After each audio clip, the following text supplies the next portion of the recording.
Now, entertainers like these are just one of the groups that have been studied in this new area of science.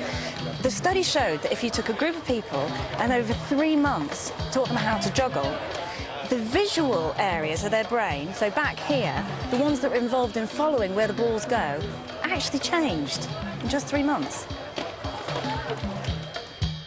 The study showed that when we learn new skills, what we're doing is changing the physical structure of our brains. And the more we practice, the more the brain changes, which is why we keep on getting better at the skill. This process is called neuroplasticity, and you can keep on changing your brain throughout your entire adult life. So I'm going to give you one ball. One ball, thank you. Down, up.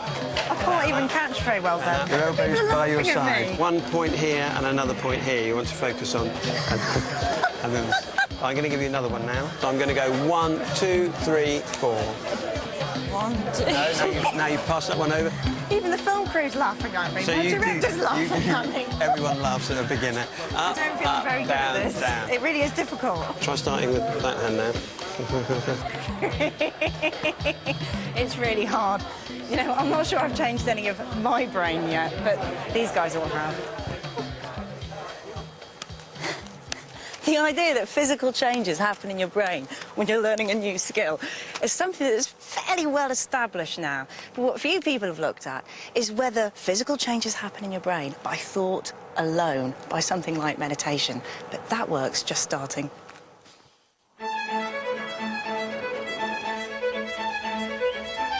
I was on the final leg of my journey and about to meet up with someone who was trying to find out if meditation might actually change the physical structure of our brains. At the Massachusetts General Hospital in Boston, Dr. Sarah Lazar is conducting one of the first experiments in this area. She studied a group of ordinary, healthy people who practiced a form of meditation which focuses on the breath. These were not monks, so they're not people taking vows. And I think that's a really important part of the study, is that these are people who, they're everyday people. Yeah, there was a chef, a computer programmer, a doctor, a lawyer, and they're just people who sit and meditate for 35, 45 minutes a day.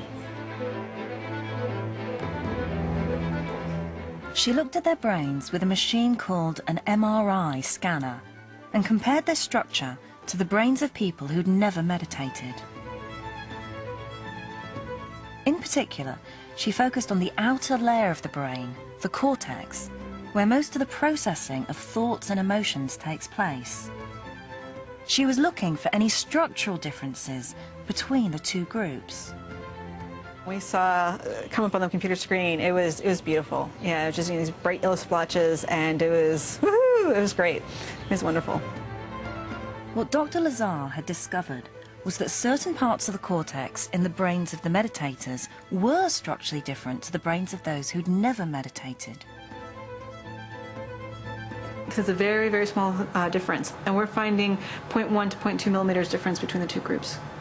0.1 to 0.2 millimeters difference. Wow.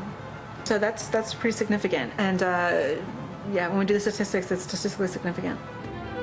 One of the areas that was different was the insula, which, amongst other things, processes emotions.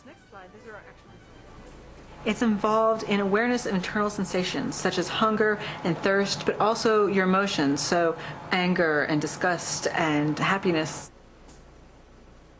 It seemed the longer the subject had been meditating, the thicker this part of the brain was. That really suggests that also that the more you sit, the thicker it gets, and that basically every minute of meditation counts in some regard.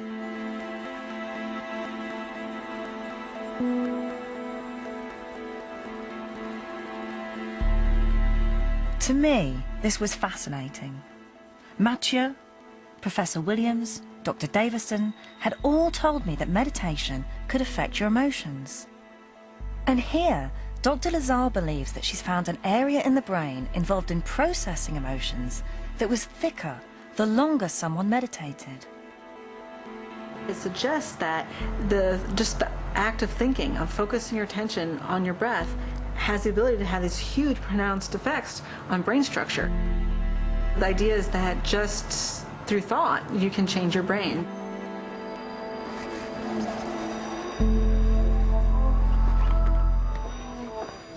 Of course, it's too early to draw big conclusions, and I've only seen 2 studies, but it's been an inspiring end to my journey.